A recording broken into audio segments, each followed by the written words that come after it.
So if you look at the psychology of swear words, of bad words,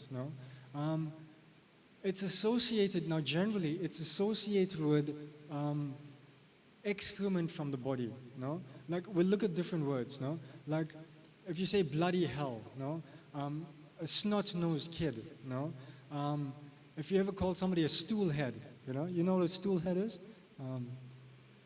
Like a stool head, your stool head, There are other also very stronger words we can use related to male and female reproductive body parts. But we won't go into that because it's a PG class. When I gave this class in BITS, I was able to say these words. And they were like, yeah, we use it every day, no issue. But I think we know what we're talking about. Maybe some of us know very well what I'm talking about also.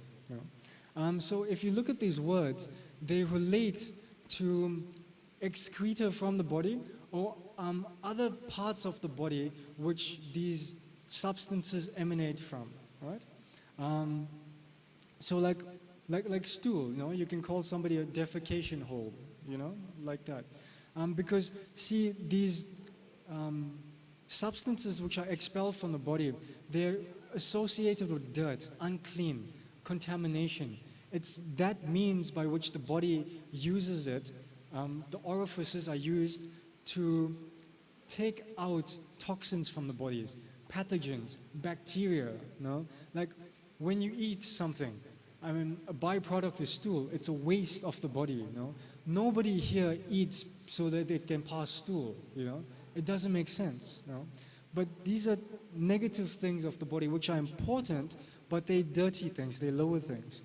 And so we use these words that describe these things because they trigger strong negative emotional responses. We use them to belittle people.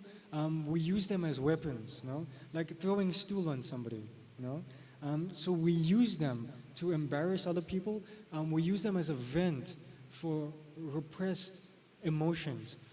If somebody hurts me, I can use these words to hurt them back because words can cut like a knife. Leave emotional, psychological scarring that you can't see externally.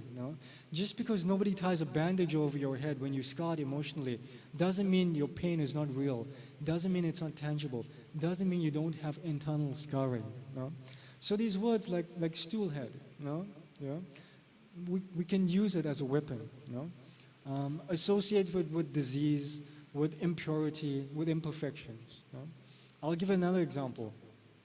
Male bovine excrement, right? It's a swear word, right? Male bovine excrement. Like, what is male bovine? What is a male bovine? A bull, right? So bull, right? Excrement is a byproduct of the body, stool, right? So bull stool, like, which is it's a swear word, You can say, stop doing this, Right? We getting the point? Okay. So we use these words to insult others, to belittle others. Sometimes we can also use these words with friends, like in a friendly way, because that's how Kali Yuga is going now. This is how we speak, degraded like this, speaking about excrement of the body and thinking it's cool, it's civilized, But it's not a nice way to use diction, because words are weapons.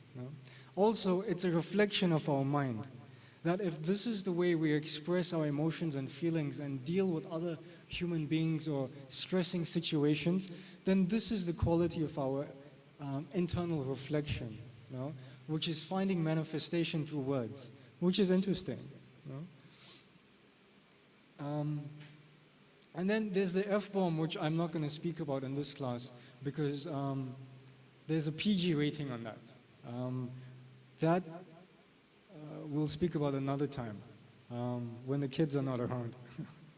And then there are uplifting words. So we've gone over bad words, right? Bad words hurt people, bring them down. So they're like critical words, saying negative things, and bad words as in swearing words, and all of that we discussed so far. thus far, is everybody clear? Are we all clear and happy? No? So then there's uplifting words, right? And so a few years back, like maybe 10 or 15 years back, a Japanese scientist conducted an experiment where he took 3 beakers of water. And in one beaker, he said only pleasant words, like I love you, thank you, uplifting words, I care about you. That was one beaker. He did that for 30 days. Second beaker, beaker number 2, he didn't say anything. Third beaker was beaker number 3, obviously. And he said only bad words. I hate you, go to hell, etc., etc. And he did that for 30 days in a row, 5 minutes a day, right? And then he put the beakers away. And at the end of 30 days, they tested the water, right? So beaker 1 that had only positive, uplifting words, that obviously over time fermentation takes place, right? And so when they were smelling the fermentation, it was very sweet. It was a very pleasant aroma, right? Beaker 2, where nothing was said, like they could see like some fermentation took place, but there wasn't any residual smell. It was fairly neutral, no? Because nothing was said to it. And the third beaker, the one they were saying profanity and bad words to, fermentation also took place. Also, discoloration of the water took place. It became very murky. It had like very negative qualities to it. And when they were smelling it, it was smelling like harsh alcohol. If you smelled like apple cider vinegar, it had that biting smell to it. You know? And so I forgot his name, the scientist man, he could conclude by his experiment that the words that we emanate, the words that utter out of our mouths, that emanate from our mouths, affect the environment around us, but also affects us as human beings. No? Because what is the percentage of makeup of water within the human body? For a child, it's 70%. For a grown adult, it's 65%. And so he took this water and he put it under a microscope. And so we'll play, I hope you'll be able to see this video. If not, I'll just tell you what they saw. No? And we'll discuss it after this video plays. No? So basically you can see that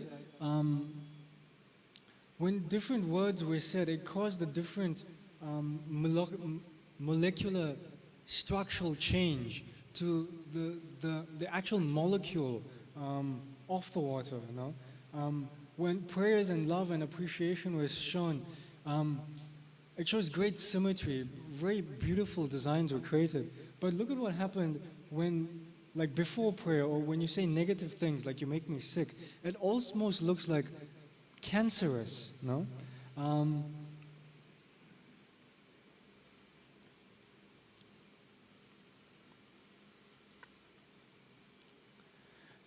And so it said that the tongue is like a rudder, no? And do you understand the analogy? The tongue is like a rudder. Do you know what a rudder is?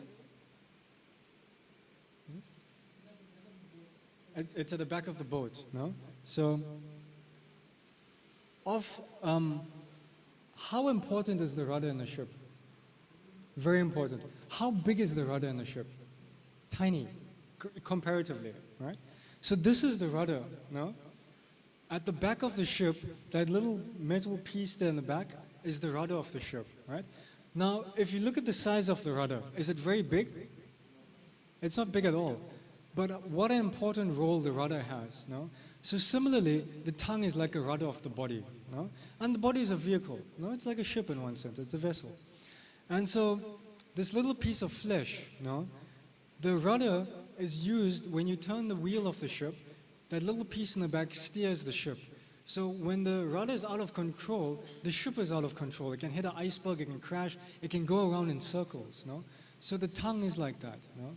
And a tongue that's uncontrolled, it said that you can stab other people, or you can stab yourself with a very cutting tongue. You know, you can slit your own throat with your tongue, you know? So like that, the tongue is like a rudder. If you want to control yourself, you have to control your tongue. No? So we all want to uplift society, no? But first we have to uplift ourselves. And the tongue is like a rudder, and Prabhupada gives a wonderful analogy in a book called Nectar of Instruction, where he explains that there's a straight line within the body between the tongue, the belly, and the genitals. And if you can control the tongue, you'll control the belly and you'll control the genitals, no? And in that way, you'll be able to control yourself, control the body, uplift yourself, and by uplifting yourself, you can uplift all of humanity, no? Otherwise, then the blind will just lead the blind.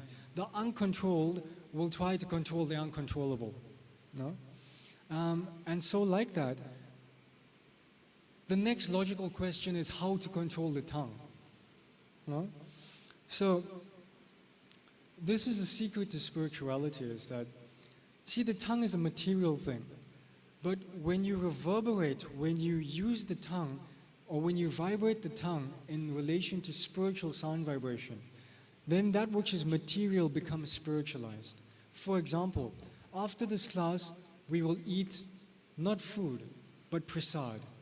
We will eat God's mercy. That's what prasad means. And that activity which generally binds us is going to free us as a form of yoga, as a form of bhakti yoga. Just by eating food offered to God, we're making spiritual advancement and we're engaging the tongue in God's service. No? Simply by eating. Can you imagine an easier process to make spiritual advancement? No? Just now we were all chanting the Hare Krishna Maha Mantra. Again, taking that material tongue, using it to vibrate spiritual sound vibration, controlling that tongue, connecting it to God, and making the rudder of the body move towards a spiritual destination. No? And this is how you control yourself. This is how you control your mind especially. No?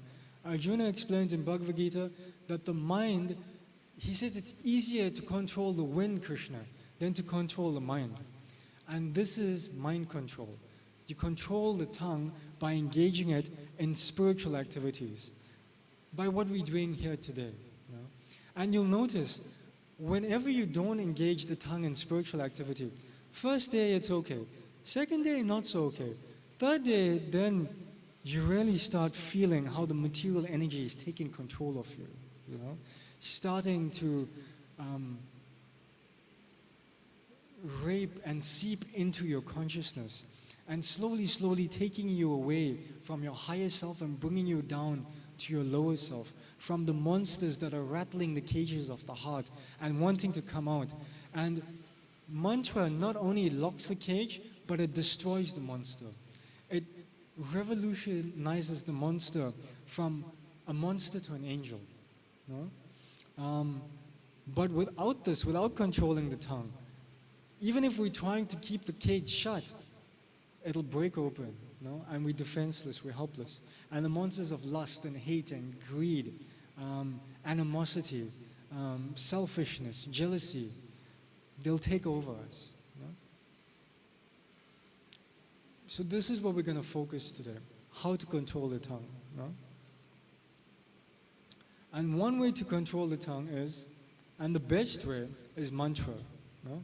Now, what does mantra mean? The actual word, mantra, what is the direct translation of it? Mantra, a Sanskrit word, can be broken down into two roots, man and tra.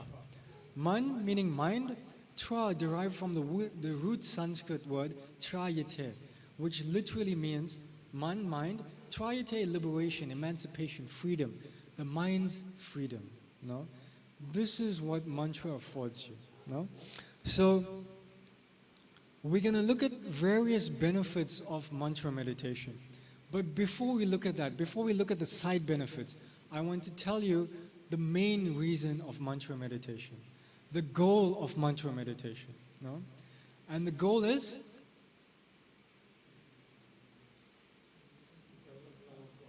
Eternal love of God. The goal is Sanatan Dharma. What is Sanatan Dharma?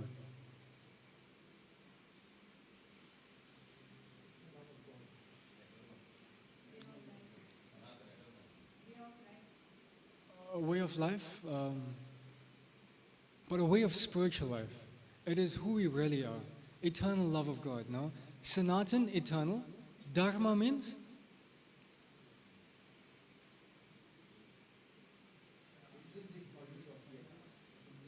So many descriptions of dharma. Religiosity, your duty, all of things are correct, right? But also your intrinsic nature, no? So the intrinsic nature of water is liquidity, no? The intrinsic nature of sugar, James? Sweet. Will sugar ever stop being sweet? In the past it has been sweet, now it's sweet 10 billion years from now. It will perpetually be sweet. If it's something else, then it's not sugar. No? So our intrinsic nature, our Sanatan Dharma, our eternal intrinsic nature is to have a loving relationship with God. And this is what Maha Mantra gives you. No? Actually, it's not giving you anything. It's helping you remember Sanatan Dharma, who you are, that which you have forgotten, science of self-realization, revelation, epiphany. No? Maha means greatest, greatest mantra. Within this mantra, all other mantras are there. No? And so this is the primary reason we chant the Maha Mantra. It's the science of self-realization. It helps us understand who we are. No? And we're also going to look at the secondary benefits. But now remember, when we eat food, why do we eat food? To maintain the body, we need energy. No? And the byproduct is that we pass stool. No? Nobody eats to pass stool. No? So we'll also look at the byproducts of chanting this Maha Mantra. And the byproducts in themselves are so amazing and so great. But sometimes we can get bewildered and taken away or distracted by the byproducts. No? So this is why I'm stressing on this point, is that this is the goal of chanting the Maha Mantra. Love of God. No? This is the crest jewel, the most important aspect. No? But we'll also look at the secondary aspects of it. No? So in different yugas, how many yugas are there? 4 yugas. What is the first yuga? Satya Yuga. Also known as the what age? Truthfulness. And what is it represented by? A certain metal. The golden age, right? And in the golden age, how long did a human being live for? Okay, 100,000. And you had to meditate for how many thousand years? 60,000 years. No? And the mantra that was chanted then at Satya Yuga, what was the process of self-realization? Extreme tapasya, but the mantra that was chanted was? Om Namo Bhagavate Vasudevaya. Satya Yuga.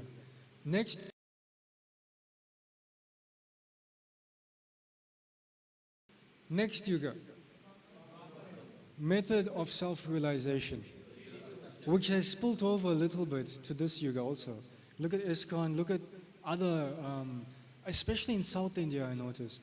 Very elaborate, very beautiful. According to the Naradiya Pancharatrika, no? The science of deity worship, where Prana Pratishta, the Lord himself, is invited into the deity form, not idol, the deity form. No? And a method of self-realization. And Kali Yuga, the Iron Age, the age of quarrel and hypocrisy, where we live to 60 if we're lucky. No? What is the method of self-realization? Mantra meditation. No? And we will look at this, how the Maha Mantra destroys the demons within ourselves. Because remember, in Satya Yuga, demons were in other planets or other universes. No? In Treta Yuga, demons were on the same planet but in different countries. Dwapara Yuga, in the same family. Kali Yuga, where are the demons? Within us. No? Dancing on our shoulders. No? The angel on one side, the devil on the other side. No?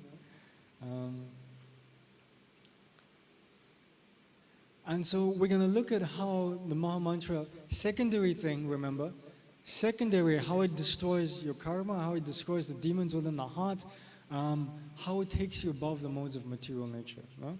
And so it said, Harinama, Harinama, Harinama eva kevalam, kalo nasteva, eva nasteva, eva nasteva, eva gatiranyata. No?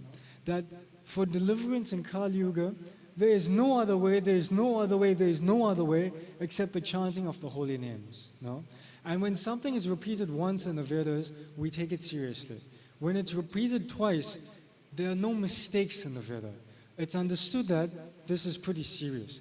When it's said 3 times, whenever something's said 3 times, especially in the Veda, it's of critical, vital, paramount importance, no?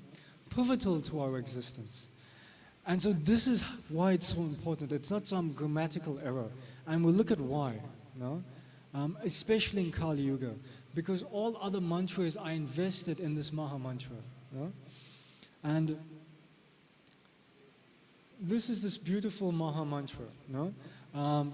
Hare Krishna, Krishna Krishna, Hare Hare, Hare Rama, Rama Rama, Hare Hare. So nice to know what we're saying. No? Hare. What is Hare? Srimati Radharani. No? The female divinity of God. No? And Hare represents the pleasure potency of the Lord. Ladini Shakti. No? The pleasure that you feel, right, when you do something spiritual. Hare. Krishna. What does Krishna mean? All attractive. No? Rama. A reservoir of all bliss. No? So this is what we reciting when we're chanting the Hare Krishna Maha Mantra. O energy of the Lord, O all attractive one, O reservoir of all bliss, please engage me in your loving service. No? And this is Sanatana Dharma, to have a relationship with God. And this is what the Maha Mantra affords you. No? And this is the nature of the soul, Sat, Chit, and Ananda. No? And this is what the Maha Mantra affords you. Eternality, Sat, Chit, knowledge, and Ananda, ecstasy. No? This is what you get when you understand who you are. And this is what the holy name affords you. Because these holy names are not some mundane sound vibration. No? That they are God Himself and His most beautiful consort that have come and descend on your tongue and dance on your tongue and enter your heart and slay the demons within your heart. No? So it's no ordinary thing. No? So it said that the eyes of the wise see through the ears. No? This is how you prepare your eyes to see God, through your ears. This is our process. So by receiving God through your ears, allow that sound vibration to purify your heart, then one day you'll be able to see Him through your eyes. And this is our process. It said, Namachintami Krishna Chaitanya Rasa Vigraha. No? That the name of Krishna is not different from Krishna. He's transcendental. Rasa Vigraha, He's coming full of relationships, full of ras, full of what we are looking for, what we are yearning for. But that thing that we're looking in all the wrong places. No? And so this is the right place to look, because these words are alive, they are conscious. God is coming in His sound vibration. That Chaitanya, living force Himself is coming. No? You've seen the power of material words. Now can you imagine the potency of God Himself invested in transcendental spiritual, above the 3 modes of material nature, coming, being present before you. So it's no ordinary thing. No? So I have one slide that's very important and one video to show, and then one slide afterwards that goes into the psychology of mantra. We'll see how it destroys karma and how it destroys the proclivity to commit sin. This is so very important to understand. And this will help us in our spiritual practice, because it's important to understand why we're doing what we're doing. No? See, mantra is the most precious jewel. I was going to tell a story about it, but I think I'm going to skip that for now. What we're going to do now is play a very short 2-minute video explaining the process of, in Sanskrit, we'll say a samskara. A samskara is a mental impression. Interesting, we knew about these millions of years ago, right? And now neuropsychology is saying we discovered this. No? We knew 2 million years ago, 4th chapter, text 2. Krishna explains to Arjuna that I spoke the science to you and Vivashwan 2 million years ago. I remember you all have forgotten. No? 2 million years ago, no? That the Vedas knew about all of this. They knew about a neural pathway. Neurons that fire together, wire together. Knew about these microscopical neurons which are coming together within the synapses of the brain. No? So we'll play this very short video describing this, the samskara, the mental impression, how it causes a chain of addiction, how whatever you do, you become. It explains the neural pathway. And we'll look at how mantra defeats or wires, retrains the brain, retrains the neural pathway. From a low taste, you get a higher taste, which is so scientific. No? So we'll look at that very briefly, and then we'll look at the psychology of mantra. No? So what we looked at is what we call in Sanskrit a samskara, a mental impression, no? The neural pathway. So we're quickly going to look at how the Maha Mantra destroys sin, destroys your karma, and destroys the proclivity to commit sin. In our last class, remember, we spoke about prayaschitta, how you can perform various prescribed activities within the Veda to negate your bad karma, your sin, right? But then we gave the example of the elephant. Cleans itself, but then covers itself in dirt. So a lot of the times we do something, then we perform prayaschitta, but still that proclivity to commit sin is still there, no? So we'll look at how this works, right? So say you perform a sinful activity, no? So the same is true for a pious activity also. It works in a similar way. No? You perform a sinful activity. So in this example, I'm going to give the example of intoxication. Let's say the sinful activity you perform is drinking alcohol, right? You perform a sinful activity, and two things happen. One is a manifest reaction, right? By manifest reaction, what I mean is that there's a direct reaction that takes place that you can see, right? Say you drink too much of alcohol and you get a hangover the next day. That's a direct action, no? Or you drink too much of alcohol and then you say unkind words to the people you love or strangers or whatever, and you cause emotional trauma for yourself and for others. Again, a direct manifestation of the result of performing a sinful activity, right? So you perform the activity, and first there's an unmanifest reaction. You don't see it immediately, but then it manifests. It becomes visible to you, right? So that's one thing that happens, right? And then there's an unmanifest reaction, which you don't see immediately, but it's indirect suffering, right? So are everybody following me thus far, right? So two things happen when you perform a sinful activity. One is there's two unmanifest reactions, right? One you see immediately as your direct emotional and physical suffering. I'll give you another example. You drink too much of alcohol, you get into your car, and you're arrested by the police, right? That's the unmanifest reaction. Unmanifest means it hasn't taken form yet, right? The unmanifest reaction becomes manifest. Means that it has fructified, it has bare fruit. It's like a seed that has blossomed, right?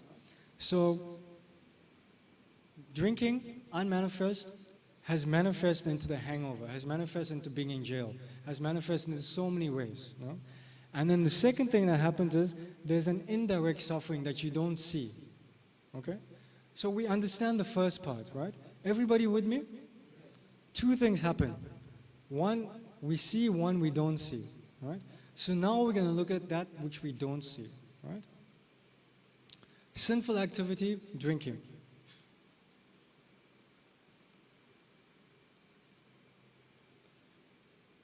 Two unmanifest reactions take place. We'll call that the seed form, all right? Now, from the seed, two things happen. One which we have just discussed is the manifest reaction that you can see, all right? For example, you drink a lot, you get a hangover the next day. That seed has blossomed, it has fructified, all right? The second thing that happens is, it's a more subtle thing. It's the neural pathway taking effect. It's the neurons that are wiring together within the neural pathway. It's a samskara that has been created. What is called a sinful inclination. Or in psychology, we call it a psychological disposition to produce more sinful things, to do more sinful activities, right? So, now remember, this is unmanifest in the sense that you can't see it happening to you, but it's causing like a demon in the head. Think of it like that, you know? And this sinful inclination or proclivity to perform sin forces you to perform that specific desire that you wanted to perform. And in this case, it's the drinking, you know? So two things happen. The one, you can see the manifest reaction. The second thing is the unmanifest reaction taking place in the subtle energy of the mind, you know? That it causes a proclivity, a sinful desire within the heart, which manifests within that activity. And this activity, that specific sinful desire, is that action to drink. And what happens when you perform that action? You want to do it again, no? Because it's a vicious cycle that goes around in the same cycle, that it repeats itself over and over, which is called the addiction cycle, no? Because that which you repeatedly do, you become, no? And if you don't break this addiction cycle, it breaks you. Because when you dance with the devil, you don't stop dancing when the music stops. You stop when he gets tired. And does the devil ever get tired? And addiction is like that, no? And so mantra allows you to kill your devil, or to transform your devil into an angel, no? And it breaks the addiction cycle by giving you a higher taste, that you give up your lower taste. So you retrain your brain, basically. You create new samskaras within your neural pathway. And this is just a secondary byproduct, no? That it destroys the seed, all that stored up karma that you have in seed form. It destroys all of that first. Secondly, it destroys the sinful inclination to perform sinful activities. Then it destroys your manifest karma, that which you're suffering with now, you know? So it destroys all these things, taking you out of your karmic cycle, you know? And rising you above the three modes of material nature. Why? Because this is spiritual. It's Sudasattva. It's above the three modes of material nature. And it's breaking your karmic cycle. So you'll have no more bondage to this place that is not our home. No? And this is mantra meditation. This is the science of self-realization. This is Sanatana Dharma. And to conclude, is that this is how you uplift yourself, by controlling the tongue. And we control the tongue by spiritual sound vibration. And then that way, when it's like we have an angel and a devil on our shoulder, no? And whatever you feed gets the strongest. And most of the time we're feeding the devil, no? And you can hear it barking like a dog, no? Woof, woof, woof, woof, woof. Huh? And the dog gets louder and louder, and it never shuts up because we're feeding the dog.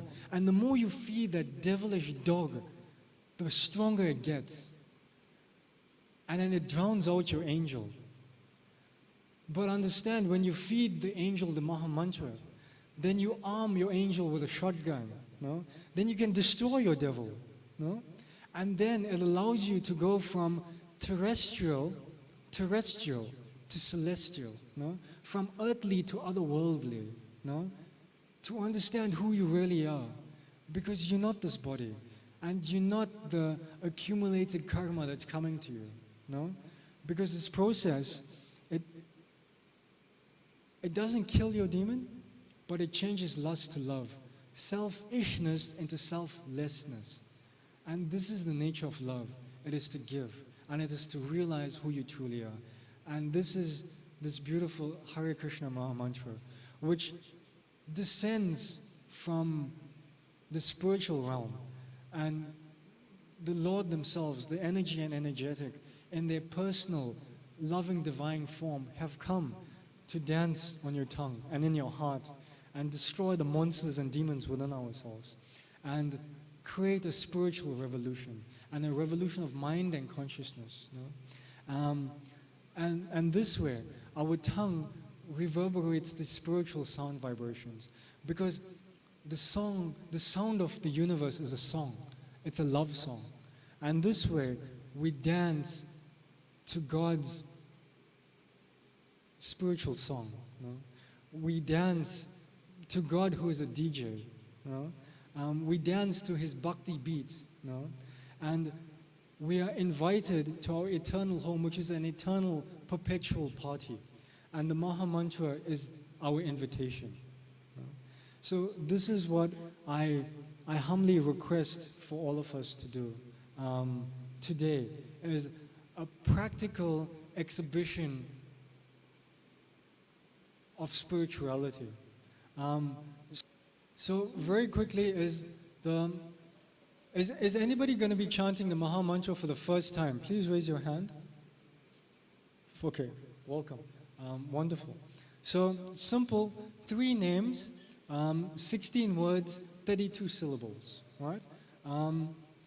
So everybody gets japa mala, chanting meditation beads, and there's 109 beads, right? The 109 bead is the head bead, right? And so we don't count the head bead. So we'll be chanting on 108 beads, right? It said that the head beads represents Krishna, right? And the other 108 beads are the principal associates of God, or the gopis in the spiritual world, right? So this is called one round, to go one time around the meditation beads, right? And so for different people, it takes a different time. Generally, it takes me like 10 minutes, no? So we'll all chant together. You go at your own pace. It's very natural. If you get stuck, the mantra is up here. I'll repeat it once, just so we can get a feel of it. Very simple. Hare Krishna, Krishna Krishna, Hare Hare, Hare Rama, Rama Rama, Hare Hare. And so that's considered one bead, right? Generally, we don't use this finger when we're chanting. It's the chastising finger, no? Generally, you chastise somebody with that, no? So generally, we don't touch with that. We don't chant with that finger, and we try to use our right hand, because the right hand is meant for higher things. No? So we hold the bead with the thumb and these 2 fingers here, like that. No? And it said that also one of the reasons we do that is because on that part, on the center finger there's a pressure point. And according to Ayurveda, it helps control the mind also. No? So whatever we can do to control the mind is useful. Right? And the more senses we get involved, the better. Which is why we use the sense of touch, which is why the beads are recommended. We also say the mantra loud enough so that you can hear it, but you don't want to disturb somebody else.